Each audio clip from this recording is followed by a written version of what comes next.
Belinda! Lain na ito sa kampa. Ate! Ay ko. Wala ba dyan? Siguro, maghiwalay-walay na lang tayo. Ako dito, kayo maghanap kayo ng bahay ng papatanungan. Sige. Let's meet here after an hour. Okay. May relo ka... Wala eh. Yung pito lang ni Bulldog.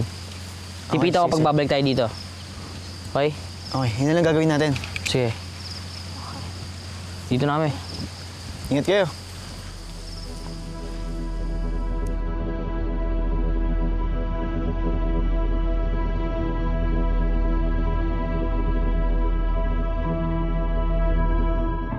Sorry hindi ako lalayang. Kabisado ko lahat ng tao dito.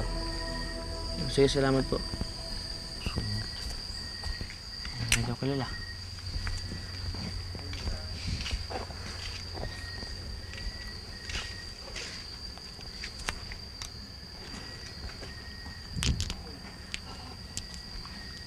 Ba't nga pala picture ni Belinda nasa lakit mo?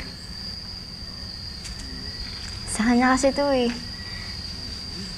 Binigay niya sa akin ng isang araw. Ang saya-saya ko pa nun.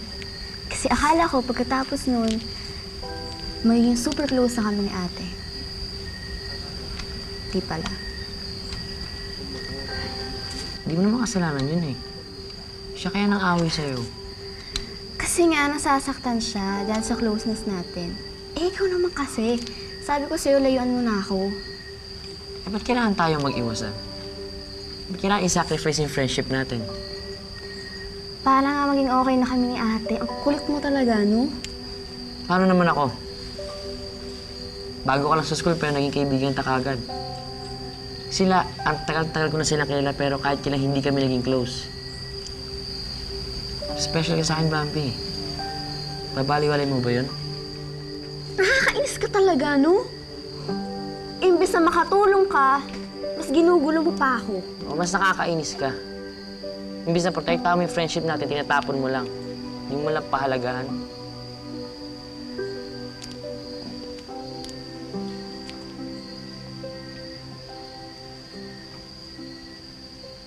Mga isang oras na.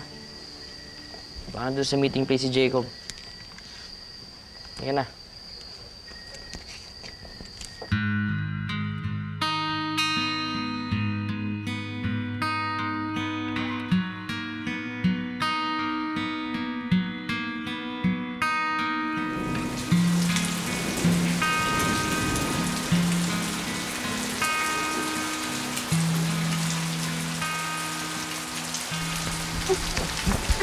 Yes! Ah, Basa ako.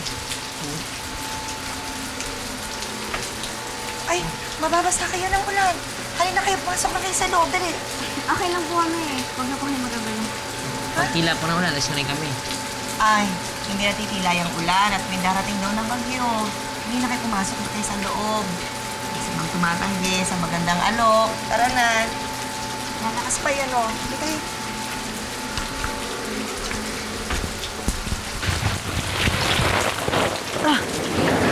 Ang dilim naman dito. Ay! Ano ba? Belinda! Jacob? Belinda! Ikaw nga! Buti nakita kita! Akala ko nawala ka na.